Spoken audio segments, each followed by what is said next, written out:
இல்லை ஏடிஜிபி கைதை வந்து நம்ம வரவேற்கத்தானே செய்யணும். அந்த ஏடிஜிபியாக இருக்கிற ஒரு யூனிஃபார்மோடு இருக்கிறவரை ஒரு ஐபிஎஸ் அதிகாரியை தமிழ்நாட்டில் முதல் முறையாக கோர்ட்டில் வச்சு கைது பண்ணப்பட்டிருக்கிறாங்க.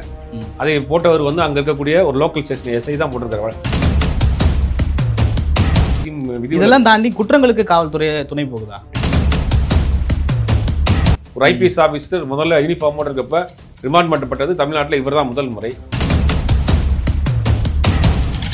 40 தொகுதிகள் கேட்போம் அப்படின்னு சொல்லியிருக்காங்க. 40 தொகுதிகள் யார்கிட்ட கேட்பாங்க? யார்கிட்ட கேட்பாடோ அவங்ககிட்ட தான் கேட்கணும். 40க்கு வடிவேல் காமெடி தான் ஞாபகம். யார்கிட்ட கேட்குற? அண்ணன் தானே கேட்குற, கூட 2 20 சேர்த்து அவங்கள்ட்ட 60 கேளு அப்படின்ற மாதிரி தான் ஞாபகம் வருது. தேமுதிக உண்மையிலே இன்னைக்கு நிலைமை வந்து ஒரு அந்த பக்கமும் இல்லாமல் இந்த பக்கமும் இல்லாமல் ஒரு திரிசங்கு சுருக்கமாக தான் தேமுதிக நிலைமை இருக்குது. அது விஜயகாந்தனுடைய மறைவுக்கு பிறகு அவர்கள் எடுத்து தவறான முடிவு, அவர்கள் வெளியில் பேசக்கூடிய பேச்சுகள்லாம் வந்து ஒரு எரிச்சலை தரக்கூடியதாக வந்துருச்சு. விஜயகாந்துங்கிற ஒரு மனிதர் வந்து அன்றைக்கி அரசியலை தாண்டி எல்லாருக்கும் பிடிக்கக்கூடிய நபர். அதிமுக திமுக இருக்கட்டும், எந்த கட்சியாக இருக்கட்டும், அவர் தனிப்பட்ட நடிகராக விஜயகாந்தா ஒரு தனி மனிதராக ஒரு மனிதாபிமானம் உள்ள ஒரு நபராக பிடிக்கும். ஆனால் அதற்கு பிறகு நீங்கள் அவரை வைத்து நீங்கள் இங்கே செய்யக்கூடிய அரசியல் இருக்குல்ல, ஆவேக்காலம் போனால் 60 கூட கொடுப்பாங்க. அங்கே யார் இருக்காங்க?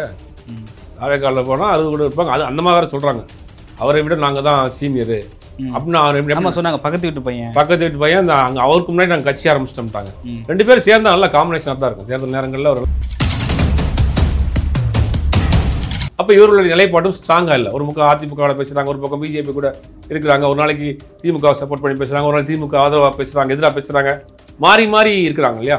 அப்போ இவர்களுடைய கொள்கை வந்து என்ன ஸ்டாண்டர்டான இல்லையே கொள்கை நிலை. இப்போ விசிகாவை நீங்கள் எடுத்துக்கிட்டிங்கன்னா பாமகவோடும் பாஜகவோடும் எந்த காலத்திலும் கூட்டணி கிடையாது.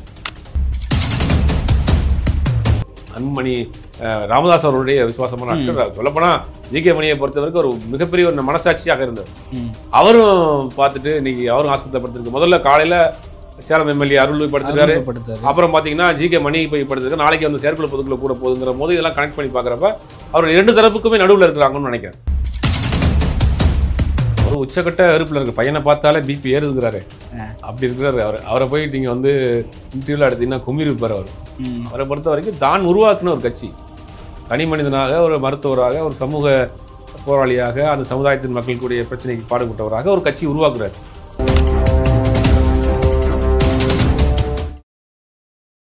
வள்ளுவம் தொலைக்காட்சி நேயர்களுக்கு வணக்கம். அரசியல் பேசு நிகழ்ச்சிக்கு உங்களை வரவேற்பதில் மகிழ்ச்சி. நம்மோடு இணைந்திருக்கிறார் பத்திரிகையாளர் சுபேர் அவர்கள். சார் வணக்கம். சார் வணக்கம். நல்லா இருக்கீங்களா? சார் நல்லா இருக்கேன்.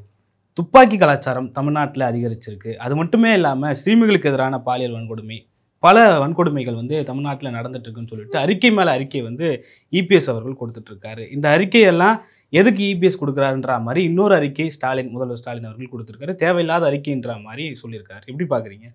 இல்லை, ஒரு அரசாங்கம்ங்கிறது ஒரு இயந்திரம். அதில் வந்து அரசியல்வாதிகள், அதிகாரிகள், பொதுமக்கள் எல்லாரும் சேர்ந்தது தான். ஒரு முழுவதுமாக எல்லா மாநிலங்களும் 100% பெர்ஃபெக்டாக இருக்கும், பெர்ஃபெக்டாக ஒரு அரசாங்கம் இருக்குன்னா இருக்க முடியாது. இன்றைக்கி மிகப்பெரிய ஒரு வல்லரசு நாடான்னு சொல்லக்கூடிய அமெரிக்காவோட துப்பாக்கி கலாச்சாரம் இருக்குது, தொடர்ந்து நடந்துட்டு இருக்கு. அது மாதிரி இங்கே நடக்கிற பட்சத்தில் எதிர்க்கட்சியாக சுட்டி காட்டுவதற்கு அவருக்கு முழு உரிமை இருக்குது, கடமை இருக்குது. அதை சரி செய்ய வேண்டியது அரசாங்கத்தினுடைய இருக்காரு. சரியான எதிர்க்கட்சியாக இப்போ அவர் செயல்படுறாரு தேர்தல் நேரம் வர்றப்பன்னு நான் நினைக்கிறேன். அதுக்கு வந்து விமர்சிக்கிறது நம்ம சாதாரணமாக எடுத்துக்கலாம். இல்லை, பதில் சொல்கிறது விமர்சிக்கவே முடியாமல் எப்படி இருக்க முடியும்? ஒரு கருத்துக்கு எதிர்கருத்து சொல்கிறதுல தவறு கிடையாது. இப்போ இவர் ஒரு குற்றச்சாட்டு வைக்கிறாரு, அந்த குற்றச்சாட்டு உண்மையா இல்லையா அப்படின்னு ஆதாரப்பூர்வமாக அவங்க எடுத்து போடுறாங்க. பல ஆதாரங்கள் அவங்க செய்திகளை பேப்பர் செய்திகளை பார்த்து சொல்கிறீங்க, அதை ஒன்றுக்கு நீங்கள் வெரிஃபை பண்ண மாட்டீங்களா எதிர்கட்சி தலைவராக இருக்கிறவர், அதில் ஆதாரம் இருக்கான்ற மாதிரி அவங்க தரப்புலேருந்து கேட்குறாங்க. பாமக நிர்வாகி துப்பாக்கி படுகொலைன்றது அது இல்லை, ஒரு சில விஷயங்கள் சொல்கிறேன், எல்லாத்தையும் சொல்லு. ஒரு சில விஷயங்களை நீங்கள் வந்து பேப்பரில் வர செய்தியின் அடிப்படையில் பேசுகிறீங்க, எதிர்கட்சியில் வர ஆதாரத்தோட டேட்டாவோட பேசுங்க அப்படிங்கிறாங்க. ஒரு சில தவறுகள் நடக்கத்தான் செய்யுது. அதை எதிர்கட்சியாக சுட்டி காட்டுறதுல தவறு கிடையாது. அதை ஆளுங்கட்சி சரி செய்யணும், அவ்வளோதான். காவல்துறையில் வந்து இப்போல்லாம் நிறைய சீர்கேடுகள் நடக்குது. ஏடிஜிபி கைது அதெல்லாம் இல்லை, ஏடிஜிபி கைதை வந்து நம்ம வரவேற்கத்தானே செய்யணும். அந்த ஏடிஜிபியாக இருக்கிற ஒரு யூனிஃபார்மோடு இருக்கிறவரை ஒரு ஐபிஎஸ் அதிகாரியை தமிழ்நாட்டில் முதல் முறையாக கோர்ட்டில் வச்சு கைது பண்ணப்பட்டிருக்கிறாங்க. அதை போட்டவர் வந்து அங்கே இருக்கக்கூடிய ஒரு லோக்கல் ஸ்டேஷன் எஸ்ஐ தான் போட்டிருக்காரு. அவர் மேலே எஃப்ஐஆர் பதிவு பண்ணியிருக்கிறாரு. அவர் ஒரு போலீஸ் அதிகாரியாக இருந்தாலும் ஒரு போலீஸ் அதிகாரியாக அன்றைக்கி வந்து காவல்துறையில் டிரான்ஸ்பிளான்ட்டாக பண்ணியிருக்கிறாங்க. அப்படிங்கிற போது அதை நம்ம வரவேற்கத்தானே செய்யணும். அவர் ஒரு கட்ட பஞ்சாயத்து மேட்ரு அது. இது எல்லா அரசியல்வாதியும் செய்யக்கூடிய விஷயம்தான். பெரும்பாலும் இந்த மாதிரி காதல் இந்த மாதிரியான விஷயங்கள் என்ன நடக்கும் அப்படின்னா, அது குடும்ப பிரச்சனை, வெளியில் தெரியக்கூடாது, கோர்ட்டுக்கு போவேனா, மீடியாவுக்கு போவேனா, தெரிஞ்ச பெரியவங்களை வச்சு பந்தியஸ்தம் பண்ணி பேசி முடிச்சுக்கிடுவோம் ம். அப்படின்னு நினைப்பாங்க. இந்த காதல் பார்த்தீங்கன்னா ஒரு தேனி மாவட்டத்தை சேர்ந்த ஒரு பொண்ணும் திருவள்ளூர் மாவட்டத்தை சேர்ந்த ஒரு பையனும் இன்ஸ்டாவில் பழகுறாங்க, காதலிக்கிறாங்க, திருமணம் பண்ணிக்கிறாங்க. ஆனால் அந்த குடும்பம் கொஞ்சம் போயிட்டா பேக்ரவுண்டில் பார்த்தா நீங்கள் அப்படி பார்த்தா அது வந்து ஒரு என்ன தரப்பு சொல்கிறாங்கன்னா ஒரு எதிர்க்கட்சியை சேர்ந்த ஒருத்தவங்களுடைய பேக்ரவுண்டில் பினாமியாக இருந்தவருடைய பொண்ணு அது ம். ஒரு பெரிய அளவில் பணம் வச்சிருக்கிறாரு அப்படின்றாங்க. அவர் மூலியமாக ஒருத்தர் ஹெல்ப் பண்ணியிருக்காங்க, அவர் மூலியமாக அவர் ஒருத்தர் ஹெல்ப் பண்ணியிருக்காரு. இது எல்லா இடங்களிலும் நடக்கும். இது சர்வசாதாரணமாக எந்த கட்சியும் விதி இதெல்லாம் தாண்டி குற்றங்களுக்கு காவல்துறை துணை போகுதா அப்படின்றது? குற்றங்களுக்கு காவல் அந்த ஒரு காவல் அதிகாரி துணை போயிருக்கிறாரு. அவர் இன்னைக்கு அடுத்த காவல் அதிகாரி அது மாதிரி செய்வாங்களா? இனிமேல் செய்யறதுக்கு மனசு வருமா? ம். காவல்துறை ஜீப்லேயே ஒருத்தர் அந்த மாதிரியான வேலையை செஞ்சிருக்காரு. ம். அப்படிங்கும்போது கண்டுபிடிச்சிருக்கிறாங்க. அது அவருடைய ஃபோன் டேப்லாம் வந்து ரெக்கார்ட் பண்ணியிருக்காங்க. அவரை வந்து நீதிமன்றத்தில் ப்ரொடியூஸ் பண்ணியிருக்காங்க. நீதிமன்றம் வந்து அவரை ரிமாண்ட் பண்ணப்பட்டிருக்கு. ஒரு ஐபிஎஸ் ஆஃபீஸர் முதல்ல யூனிஃபார்மோடு இருக்கப்ப ரிமாண்ட் பண்ணப்பட்டது தமிழ்நாட்டில் இவர் தான் முதல் முறை. ம். அப்போ ஒரு காவல்துறை யார் தவறு செய்தாலும் காவல்துறை அதிகாரியாக இருந்தாலும் சரி, ஒரு ஏடிஜிபி லெவலில் இருந்தாலும் சரி, ம். நடவடிக்கை எடுக்கிறதுக்கு தயாராக இருக்கிறாங்கிறத பார்க்கணும்ல. புரியுது. பழங்குடியினர் வந்து அந்த மக்கள் சவுத் ஆப்பிரிக்காவில் இருக்கக்கூடிய பழங்குடியின மக்கள் வந்து ஸ்டாலின் அவர்களுக்கு அவரோட ஃபோட்டோவை எடுத்து வச்சு வாழ்த்து தெரிவிச்சிருக்காங்க. பழங்குடி மக்களுக்கு ஸ்டாலின் நிறைய செய்கிறாரு அப்படின்னு சொல்லிட்டு எந்த அளவுக்கு இது உண்மையாக நம்ம எடுத்துக்கலாம்? இல்லை, யாராவது ஆர்வக்கோளாறுல 2 பேர் போய் அவர் ஃபோட்டோ கொடுத்து அங்கே டூர் போயிருக்கலாம். ம். ஃபோட்டோ கொடுத்து கட்சிக்கு பார்த்தீங்கன்னா இந்த இமயமலையில் போகிறப்ப அங்கே டூர் போகிறப்ப அங்கே ஒரு ஃபோட்டோ வச்சுருப்பாங்க. எல்லா கட்சியிலையுமே நடக்கும் அது. ம். ம். ம். எல்லா கட்சியும் அதிதீவனான ஆதரவாளர்கள் ம். அப்படி இருப்பாங்க இல்லையா? அவங்க யாராவது அங்கே அந்த டூருக்கு போயிருக்கப்ப அவங்க கையில் ஃபோட்டோ கொடுத்து அதை எடுத்து போட்டுருக்கலாம். அதை வந்து 2 தரப்பாகவும் போயிட்டு இருக்கு. ம். அதை வந்து யாராவது விளம்பரத்துக்காக படுறாங்கன்னு. இதெல்லாம் ஒரு கட்சி ஒரு டீம் போட்டு நேராக சவுத் ஆப்பிரிக்கா போய் பண்ணியிருக்குன்னுலாம் சொல்ல முடியாது. கட்சியோடைய ஆதரவாளர்கள் அனுதாபிகள் எங்கேயாவது போயிருக்கிறப்ப அதை வச்சு சொல்லுங்க, அந்த மாதிரி பேசுங்கம்பாங்க. இதெல்லாம் இயற்கை. அண்ணாமலை 3 மொழி கல்விக்காக என்ன பண்ணாருன்னா கவர்மெண்ட் ஸ்கூலில் படிக்கிற பிள்ளைங்களை வச்சு வீடியோ எடுத்து போட்டாங்க தெரியுங்களா உங்களுக்கு கொஞ்ச நாளைக்கு முன்னாடி. ம். ம். அப்போ அந்த எங்களுக்கு 3 மணிக்குள்ள அந்த கொள்ளைக்கு 3 மணினா என்னன்னு தெரியாது. ம். அப்போ ஒவ்வொரு கட்சியுடைய ஆதரவாளர்கள் இந்த மாதிரியான ஒரு ஆர்வக்கோளாறுல ஏதாவது பண்ணி போட்டிருப்பாங்க. அந்த மாதிரி நடந்திருக்கும் ஏதாவது, அவ்வளோதான். புரியுது. தேமுதிகவுடைய அந்த பொதுக்குழு செயற்குழு அந்த கூட்டத்தில் வந்து 40 தொகுதிகள் கேட்போம் அப்படின்னு சொல்லியிருக்காங்க. 40 தொகுதிகள் யார்கிட்ட கேட்பாங்க? யார்கிட்ட கேட்பாட்டோ அவங்ககிட்ட தான் கேட்கணும்.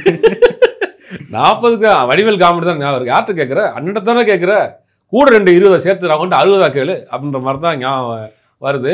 தேமுதிக உண்மையிலே இன்னைக்கு நிலைமை வந்து ஒரு அந்த பக்கமும் இல்லாமல் இந்த பக்கமும் இல்லாமல் ஒரு திரிசங்கு சுருக்கமாக தான் தேமுதிகவினுடைய நிலைமை இருக்குது. அது விஜயகாந்தனுடைய மறைவுக்கு பிறகு அவர்கள் எடுத்து தவறான முடிவு, அவர்கள் வெளியில் பேசக்கூடிய பேச்சுகள்லாம் வந்து ஒரு எரிச்சலை தரக்கூடியதாக இருந்துச்சு. ம். விஜயகாந்துங்கிற ஒரு மனிதர் வந்து அன்றைக்கி அரசியலை தாண்டி எல்லாருக்கும் பிடிக்கக்கூடிய நபர். அதிமுக திமுக இருக்கட்டும், எந்த கட்சியாக இருக்கட்டும், அவர் தனிப்பட்ட நடிகராக விஜயகாந்தா ஒரு தனி மனிதராக ஒரு மனிதாபிமானம் உள்ள ஒரு நபராக பிடிக்கும். ஆனால் அதற்கு பிறகு நீங்கள் அவரை வைத்து நீங்கள் இங்கே செய்யக்கூடிய அரசியல் இருக்குல்ல, அது யாரும் பெருசாக முகம் சுளிக்கிற மாதிரி தான் இருக்குது. ம். விஜயகாந்த் இருந்தால் கூட செஞ்சிருக்க மாட்டாரான்னு தெரியல. இந்த பக்கம் ஒரு பேச்சுவார்த்தை நடத்துறீங்க, அந்த பக்கம் ஒரு பேச்சுவார்த்தை நடத்துறீங்க. அங்கே இருக்கக்கூடிய ஒரு 5 ஸ்டார் ஹோட்டலில் பாஜக நிர்வாகி கூட பேச்சுவார்த்தை நடத்திட்டு இருக்கீங்க. சரி. இங்கே கோபாலபுரத்தில் திமுகவோட துரைமுருகன் வீட்டில் பேச்சுவார்த்தை நடத்துறீங்க. ஒரே நாளில் ஒரே டைமில் 2 இடத்துல பேச்சுவார்த்தை நடத்துறீங்கன்னா ஒரு அரசியல் கட்சி எப்படி நம்பிக்கை வரும்? அது வெட்ட வெளிச்சமாக தெரியும் போது அங்கே இருக்க துரைமுருகன் வீட்டு வெளியே நின்று பேசுகிறீங்க, பத்திரிக்கையாளர் சந்திக்கிறீங்க, இங்கேயே வந்து சந்திக்கிறீங்க, பத்திரிக்கையாளர் சந்திக்கிறீங்க. அப்போ உங்கள்கிட்ட வந்து ஒரு நம்பகத்தன்மை போச்சு. அதனால தான் இபிஎஸ்சி சீட் கொடுக்க மாட்டேன்ட்டார். ம். சீட்டு வாங்கினா அடுத்த தேர்தலில் வந்து வேற பக்கம் போயிடுவாங்கிற நம்பிக்கை இல்லாமல் தானே செய்கிறாங்க. ம். அப்போ இவர்களுடைய அந்த நம்பிக்கை இழந்துக்கிட்டு தான் வராங்க. அவருடைய ஒவ்வொரு கட்சிக்கும் ஒரு ஆசை, 40 சீட் கேட்போம், 50 சீட் கேட்போம்னு. சார், அதெல்லாம் தாண்டி இந்த நம்பர்ஸ் இருக்குல்ல, 40ஸ்ன்னு சொல்கிறப்போ அது வந்து தாவேக்கா தான் இப்போ அந்த 40 அந்த மாதிரி தர ரேஞ்சுக்கு இருக்காங்க. தாவேக்கா பக்கம் போகிறதுக்கான வாய்ப்பு. தாவேக்கால போனால் 60 கூட கொடுப்பாங்க. அங்கே யார் இருக்காங்க? ம். தாவேக்கால போனால் 60 கூட இருப்பாங்க. அது அந்த மாதிரி வேறு சொல்கிறாங்க. அவரை விட நாங்கள் தான் சீனியரு அப்படின்னு. ஆமா சொன்னாங்க, பக்கத்து வீட்டு பையன். பக்கத்து வீட்டு பையன் அங்கே அவருக்கு முன்னாடி நாங்கள் கட்சி ஆரம்பிச்சிட்டோம்ட்டாங்க. ம். 2 பேரும் சேர்ந்தா நல்லா காம்பினேஷனாக தான் இருக்கும். தேர்தல் நேரங்களில் ஒரு நல்லா என்டர்டைன்மெண்ட்டாக இருக்கும். பட் அந்த மாதிரி ஒத்துக்கிற மாட்டாங்களே. ம். ஏன்னா அவங்க தான் சீனியர்னு சொல்கிறாங்களே. நான் தேமுதிக தான் சீனியரு, விஜய்லாம் வந்து இன்னைக்கு கட்சி ஆரம்பிச்சவர் தான் ம். அப்படின்னு கேட்குறாங்க. அது என்ன செய்ய போகிறாங்கன்னு தெரியல. சீனியர்னா அவங்க வந்து முதல்வர் அந்த மாதிரி ஏதாவது கேட்பாங்களா சார்? முதல்வர்னா எடுத்துக்கிறவன் யாருக்கு வரணும்? வச்சுக்கிட்டு வஞ்சம் பண்ணுறாங்க. நீங்கள் முதல்வர் எடுத்துங்க, நான் துணை முதல்வர் எடுத்துக்கிறேன். நீங்கள் வந்து இந்த ஆண்டிலாம் கூடி மடம் கட்டின கதை தெரியுமா உங்களுக்கு? ஒரு மடத்தில் உட்காந்துருப்பாங்களாம். என்ன செஞ்சுருக்காங்க, இந்த மாதிரி நம்ம வெறும் அடுத்த மடத்தில் உட்காந்துருக்கோமே, நமக்காக ஒரு மடம் கட்டினா என்ன அப்படின்னு பேசியிருக்காங்க. பேசிட்டு ஒன்று செய்யுங்க, நீங்கள் வந்து 10 மூட்டை மணல் கொண்டு வந்து போட்டுருங்க, நீங்கள் வந்து ஒரு லாரி செமெண்ட் அடிச்சிருக்காங்க. எல்லாம் நைட்டு பேசிட்டு தூங்கிட்டாங்களாம். காலையில் நடக்கும், ஆள் இருக்கும் வந்து இந்த ஆண்டி கூடி மடம் கட்டின கதை தான். முதலமைச்சர் நீ வந்து காக்கி நாடகம் எடுத்துக்க, நான் வந்து இந்த நாடகம் எடுத்துக்கிறேன்ற மாதிரி அவங்க 2 பேரும் பிரிச்சுக்கிறாங்க. இது எதுவுமே வந்து அவங்க 40 சீட் கேட்கறது ஒரு கட்சியோடைய வளர்ச்சி கேட்பாங்க. சார் ஆனால் நம்ம பேசுறதுக்கு என்னதான் வந்து சிரிப்பாக இருந்தாலுமே விஜயகாந்த் அந்த ஒரு இமேஜ் இன்னைக்கும் தமிழ்நாட்டில் இருக்கு. அதே போல விஜய் அந்த காம்பினேஷன் சேர்றப்போ அது வேற விஜயகாந்த் அவர்களுக்கு இன்னைக்கு ஒரு மரியாதை இருக்கு. ம். இன்னைக்கு எல்லாரும் மதிக்கிறாங்க. ம். ஒரு மனிதாபிமானம் உள்ள மனிதராக மதிக்கிறாங்க, ம். நல்ல மனிதராக மதிக்கிறாங்க, தமிழனாக மதிக்கிறாங்க. அவர் ஒரு உயர்வு இடத்துல வச்சிருக்காங்க. அதை மாற்றுக்கிறதே கிடையாது. ம். எல்லா கட்சியும் அவர் வந்து மிகப்பெரிய உயரத்தில் வச்சிருக்காங்க. இன்னைக்கு அந்த கட்சி இவர்களை எப்படி வழிநடத்தி கொண்டு போறாங்கன்னு தானே பார்க்கணும். விஜயகாந்திற்கு எதுக்கு அன்னைக்கு 10% ஓட்டு 8% ஓட்டு போட்டாங்கன்னா திமுக அதிமுகவுக்கு மாற்று நான் தான் மாற்றுனார். அதுதான் 8% ஓட்டு போட்டாங்க. ஆனால் அதே விஜயகாந்த் 2011 ஒரு தவறு செஞ்சுட்டு அதிமுக கூட போயிட்டார். 2011 அவர் போய் சேர்ந்ததுக்கு பிறகு அதுக்கு பிறகு தொடர்ந்து தோல்வி. 2016 ஒரு சட்டமன்ற உறுப்பினரோ நாடாளுமன்ற உறுப்பினரோ ஆக முடியல. ஏன்னா மாற்றி மாறி கூட்டணி. நீங்கள் ஆல்டர்னேட்டிவ் ஒரு பொலிட்டிஷியனாக தான் நீங்கள் வந்தீங்க, ஆல்டர்னேட்டிவ் பார்ட்டியாக தான் வர்றீங்க. அப்போ ஆல்டர்னேட்டிவ் பார்ட்டிங்கிற விஷயமே அடிபட்டு போச்சுல. அப்போ அதனால தானே இப்போ நீங்கள் அந்த கட்சி உள்ள போச்சு. விஜயகாந்த் இறந்துட்டார். அப்போ இவர்களுடைய நிலைப்பாடும் ஸ்ட்ராங்காக இல்லை. ஒரு பக்கம் அதிமுகவில் பேசுகிறாங்க, ஒரு பக்கம் பிஜேபி கூட இருக்கிறாங்க. ஒரு நாளைக்கு திமுக சப்போர்ட் பண்ணி பேசுகிறாங்க, ஒரு நாளைக்கு திமுக ஆதரவாக பேசுகிறாங்க, எதிராக பேசுகிறாங்க, மாறி மாறி இருக்கிறாங்க இல்லையா. அப்போ இவர்களுடைய கொள்கை வந்து என்ன ஸ்டாண்டர்டான இல்லையே. ஒரு கொள்கை நிலை இப்போ பிசிகாவை நீங்கள் எடுத்துக்கிட்டிங்கன்னா பாமகவோடும் பாஜகவோடும் எந்த காலத்துலையும் கூட்டணி கிடையாது. அந்த கட்சி கூட்டணியில் இருக்க கட்சியோட கூட்டணியும் இல்லைன்றதை டிக்ளேர் பண்ணிட்டாங்க. இவங்க அப்படி ஏதாவது ஒன்று சொல்ல முடியுமா? ஒரு கொள்கை நாங்கள் பாஜகவோட கூட்டணியே வைக்க மாட்டாங்க, இனிமேல் அதிமுக எங்களை ஏமாத்திருச்சு, அதிமுக கூட நாங்கள் கூட்டணியில் இருக்க மாட்டோம், இன்னைக்கு வரைக்கும் சொல்ல மாட்டேங்கிறாங்களே. உங்களை ராஜ்யசபா சீட் தரேன்னு ஏமாத்திட்டாங்கன்னு சொல்கிறீங்களா? இனிமேல் எந்த காலத்துலையும் கூட அண்ணன் தண்ணி புழங்க மாட்டேன், உன் மூஞ்சிலே முழிக்க மாட்டேன்னு சொல்ல முடியுமா? ஏன் சொல்ல மாட்டேங்கிறீங்க? அப்போ நீங்கள் எந்த பக்கம் வேணாலும் போயிடுவீங்கிறதான நிலைமை. அரசியல் கட்சிகளுக்கு அந்த மாதிரி நிலைமை இருக்குது. உங்களோட கூட்டணி வைக்கக்கூடிய கட்சிகள் அதான் பயப்படுறாங்க. உதாரணத்துக்கு ராஜ்யசபா சீட் கொடுக்குறேன், அதெல்லாம் எங்கள் லெட்டர்லாம் இருக்குது, அந்த லெட்டர்லாம் நாங்கள் வச்சுருக்கிறோம், ஆனால் அந்த நேரம் பண்ணுறது வெளியிடுவோம்ன்றீங்க. உங்களை ஏமாத்தாமல் இன்னொருத்தருக்கு சீட் கொடுத்துட்டாங்க. இப்போ நீங்கள் இனிமேல் வந்து இது போல இப்படி ஏமாற்ற துரோகத்தை செஞ்சுட்டார் எடப்பாடி, இனிமேல் உங்களோட நாங்கள் கூட்டணியே கிடையாது, காலகாலத்துக்கு ஏன் ஸ்ட்ராங்காக இப்போ கூட சொல்ல மாட்டேங்கிறீங்க. அப்போ ஒரு நிலைப்பாட்டில் உறுதியாக இல்லைங்கிறதுனா அவங்களோட குற்றச்சாட்டே இருக்குது. புரியுது. இந்த தேமுதிகவை அதிமுக விரும்புதா சார்? ஏன்னா 26 நாங்கள் வந்து உங்களுக்கு ஒரு ராஜ்யசபா தரோம் அப்படின்னு சொல்லிட்டு எடப்பாடி பழனிசாமி ஒரு அறிக்கையும் கொடுத்துட்டாரு. அப்போது அவங்க விரும்புகிறாங்களா அந்த கூட்டணி வரணும் அப்படின்னு சொல்லிட்டு? இல்லை, கூட்டணி வரணும் விடக்கூடாதுன்னு தான் பார்க்குறாங்க. ஒரு 2% ஓட்டாவது வேஸ்ட் பண்ணக்கூடாது, ஒரு 3% ஓட்டாவது கூட வேஸ்ட் பண்ணக்கூடாது. அதனால் 26 தேர்தல் முடிஞ்ச பிறகு தர்றோம். ஏன் இப்போ கொடுக்கல? அவங்களுடைய இதே 2024 போட்டதை 25 கொடுக்கல. இப்போ 26 போட்டதை எப்போ கொடுப்பீங்க சார்? ஆனால் அதை அவங்க வெளியிடல. இதை அதிமுகவே பொது வெளியில் வெளியிட்டாங்க. அது வெளியிடனா எந்த கட்சியுமே, ஒரு சில கட்சியில் திமுக மாதிரியான கட்சியால் லெட்டர் பேரில் எழுதி கையெழுத்து போட்டு கொடுத்துருவாங்க. அதை கரெக்டாக ஃபாலோ பண்ணி செஞ்சுருவாங்க. சில கட்சியில் எழுத மாட்டாங்க, வாய் வழியாக ஒரு உத்தரவு கொடுப்பாங்க. அந்த உத்தரவின் அடிப்படையில் போவாங்க. நம்ம ஜெயலலிதா இருக்கிற வரைக்கும் அந்த மாதிரிலாம் இந்த மாதிரி டீலிங் கிடையாது. சொன்னது தான். ஏன் நீங்கள் அந்த மாதிரி செய்யலை? அன்புமணிக்கு சேர்த்தா கொடுத்தீங்கல்ல, அதே மாதிரி தேமுதிக கொடுத்துருக்கணும்ல. நீங்கள் கொடுத்த வாக்குறுதியை மீறிட்டீங்கல்ல, அதை எப்படி ஏற்றுக்குருவாங்க? அப்போ அதெல்லாம் வந்து பார்க்குறப்ப 2 பேருமே பயன்படுத்திக்கிறேன்னு பார்க்குறாங்க. இப்போ என்ன நினைக்கிறாங்கன்னா, தேமுதிக இந்த கூட்டணியை விட்டு அவர் வழி கிடையாது. திமுக கூட்டணி ஆல்ரெடி ஃபுல்லாக இருக்குது. அங்கே போய் ஏதாவது சீட் கேட்டு அவங்கள்ட்ட அடுத்து கூட்டணி பேச்சுவார்த்தை ஆரம்பிச்சு அது ஒரு பெரிய இஷ்யூ. இங்கே அதிமுக பாஜக இந்த கூட்டணி வந்து ஆல்ரெடி அவங்க வாங்கன்னு கூப்பிட்டு இருக்காங்க, மிஸ் பண்ணுறதுக்கு விட மாட்டாங்க. அப்போ இதை பயன்படுத்திக்கலாம், அதிகமான சீட் கொடுக்கறதுக்கு அங்கே இடமும் இருக்குது. அப்படிங்கும்போது அதை பயன்படுத்தின்னு பார்க்குறாங்க. அதிமுக பொறுத்த வரைக்கும் 2% 3% ஓட்டு இருந்தாலுமே அதை நம்ம மிஸ் பண்ணக்கூடாது, அவங்க பயன்படுத்திக்கிறோம்னு நினைக்கிறாங்க. அவ்வளோதான். புரியுது சார். இந்த பக்கம் ஒரு பிரச்சனை இருந்தாலும் பாமக பக்கம் தொடர்ந்து இந்த பிரச்சனையாக போட்டு நேற்று சாணக்கியாவில் கொடுத்த ஒரு பேட்டியில் வந்து மருத்துவர் ராமதாஸ் அவர்கள் சொல்லியிருக்காரு, தனி கட்சி வேணால் ஆரம்பிக்கட்டுமே அப்படின்னு அன்புமணியை பார்த்து சொல்லியிருக்காரு. எப்படி பார்க்குறீங்க? அவர் உச்சக்கட்ட வெறுப்பில் இருக்க பையனை பார்த்தாலே பிபி ஏறுதுங்கிறாரு. அப்படி இருக்கிறாரு அவர். அவரை போய் நீங்கள் வந்து இன்டர்வியூவில் எடுத்தீங்கன்னா குமிர் இருப்பார் அவர். அவரை பொறுத்த வரைக்கும் தான் உருவாக்குன ஒரு கட்சி, தனி மனிதனாக, ஒரு மருத்துவராக, ஒரு சமூக போராளியாக, அந்த சமுதாயத்தின் மக்களுடைய பிரச்சனைக்கு பாடுபட்டவராக ஒரு கட்சி உருவாக்குறாரு. உருவாக்கி வச்சுட்டு நீங்கள் கடைசியில் கொண்டு போய் நீங்கள் வீட்டில் பேரன் பேத்தியோட உட்காந்து விளையாண்டுக்கிட்டுங்க அப்படின்னு அவரை ஒதுக்குற பொழுது ஒரு அந்த இடத்துல தானே ஒரு கோபம் வரும். நான் உருவாக்குன ஒரு கட்சி, நான் வளர்த்த ஒரு இயக்கம், என்னை வந்து ஓரம் கட்டிட்டு என்னை வந்து சும்மா இருங்க அப்படின்னு சொல்கிறத வந்து அவர் எப்படி ஏற்றுக்குவார்? அந்த ஒரு ஆதங்கம் தான் அவர். என்னை எதுக்குமே கூட்டணி சம்பந்தமான பேச்சுவார்த்தை என்னுடைய அட்வைஸ் கேட்க மாட்டேங்கிறீங்க, கட்சி நிர்வாகிகளும் என்னோட அட்வைஸ் கேட்க மாட்டேங்கிறீங்க, என்னை ஒதுக்குறீங்க, என்னை ஓரம் கட்டுறீங்க அப்படிங்கும் போது அவர் அதை எப்படி ஏற்றுக்குவார்? அப்போ அந்த கட்சியை அப்போ நான் உருவாக்கின கட்சி எட்ட தான் இருக்கணும், நீங்கள் தேவைப்பட்ட இன்னொரு கட்சி ஆரம்பிச்சுங்க அப்படிங்கிறது அவ்வளோதான். ஆனால் முழுவதும் கட்சி அட்ட தான் இருக்குது, அன்புமணிகிட்ட தான் கட்சி இருக்குங்கிறது உண்மை. சார், ஆனால் அவர் சொல்கிறாரு 95 விழுக்காடு நிர்வாகிகள் வந்து என்னோட தான் இருக்காங்க. 22 மாவட்ட செயலாளருக்கு 6 பேர் தான் 4 பேர் தான் ஃபோன் பண்ணி கூப்பிடுறாரு, அவர் மிரட்டுறாரு, அதனால தான் போகிறாங்க, மற்றபடி என் கூட தான் இருக்காங்க அப்படின்னு ஒரு நம்பிக்கையில் இருக்காரு போல. ஏன்னா கிட்டத்தட்ட 2016 இருந்து முழுவதுமாக கட்சி அவர்கிட்ட தான் இருக்குது. அவர் தான் பல நிர்வாகிகளை போட்டிருக்காரு. எல்லாருக்குமே ஓப்பனாக தெரியும். வடிவேல் ராவன் முதல் கொண்டு இந்த பக்கம் வந்துட்டார். அந்த கட்சியில் இப்போ யாருமே இல்லை. ஜி.கே. மணியும் சரி அருளும் சரி 2 பேருமே போய் இன்னைக்கு நெஞ்சு வலி ஹாஸ்பிட்டல் படுத்தாங்க. ஆமா, அது வேற ஒரு பெரிய இஷ்யூ. அது ஒரு பெரிய 2 பேருக்குமே எப்படி ஒரே நேரத்தில் நெஞ்சு வலி வந்துச்சுங்க, 2 பேரும் பாமக எம்எல்ஏக்கு நெஞ்சு வலி வந்துச்சுங்கிறது தான் நேற்று நைட் 2 பேரும் ஏதாவது சாப்பிட்டாங்களாங்கிறதும் தெரியல. ஒரே நேரத்தில் வந்திருக்கு, ஒரே நேரத்தில் ஹாஸ்பிட்டலில் படுத்திருக்காங்க. அரசியல் வட்டாரத்தில் ஒரு பெரிய ஒரு பரபரப்பு போகிறது. 2 பேருமே இவருடைய ரொம்ப விசுவாசமான ஆட்கள்.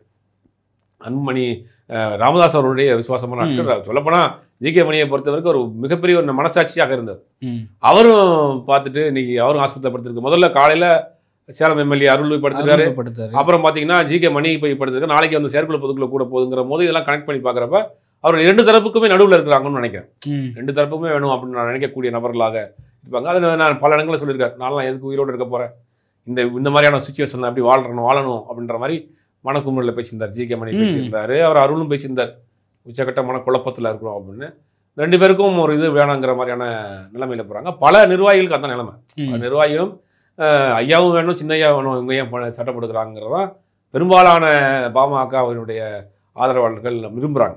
ஒன்றா இருக்கணும் அப்படின்னு தான். ஒன்றா தான் ஒரு கட்சி பலப்படுங்கிறது எல்லாருக்குமே தெரியும். இந்த ஆளுக்கு ஒரு திசையில் இருக்கிறப்ப கட்சி பலகீனமாகவும் தேர்தல் நேரங்களில் இந்த மாதிரியான ஒரு பிரச்சனை ஒரு சீட் பேரம் பேசுவதற்கோ கூட்டணி சம்பந்தமான விஷயங்கள் பேசுவதற்கோ ஒரு பெரிய பலகீனம் தான் அது. சார், இப்போ பிரச்சனையே அங்கே எங்கே ஆரம்பிச்சதுன்னு ராமதாஸ் சொல்கிறாருன்னா, இவர் வந்து அதிமுகவோட போகணும்னு சொல்லிட்டு ஐயா சொன்னதாவோ, மருத்துவர் வந்து பாஜகவோட போகிறதா சொன்னார். இப்போ 2 பேரும் ஒன்றா சேர்ந்து நின்ட்டாங்க, நீங்கள் எப்போ அங்கே போக போகிறீங்கன்னு கேட்டதுக்கு அங்கேருந்து அழைப்பு வந்தால் நான் போவேன் அப்படின்ற மாதிரி பொதுக்குழு செயற்குழுலாம் கூடி முடிவு பண்ணி நாங்கள் போவோம்னு சொல்கிறாங்க. இந்த பிரச்சனையால் கூட்டணிக்குள்ளே எந்த கட்சிக்கு நம்ம போகணுன்றதுல ஒரு பெரிய பிரச்சனையாக இருக்கும். கண்டிப்பாக வரும். இந்த பிரச்சனை ஆரம்பித்ததே இவர் என்ன சொல்கிறாரு, அதிமுக கூட்டணி 2024 நம்ம இருந்தோம்னா ஒரு 3-4 சீட் ஜெயிச்சிருக்கலாங்கிறார்.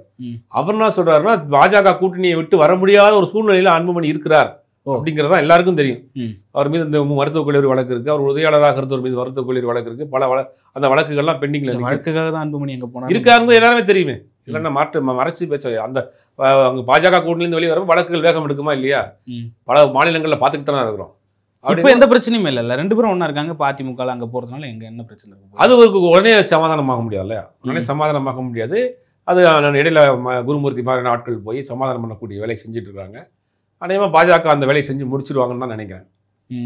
புரியுது சார். நடப்பு கால அரசியல் குறித்து வார்த்தைக்கு நன்றி. மற்றும் ஒரு காலம் சந்திப்பு. நன்றி.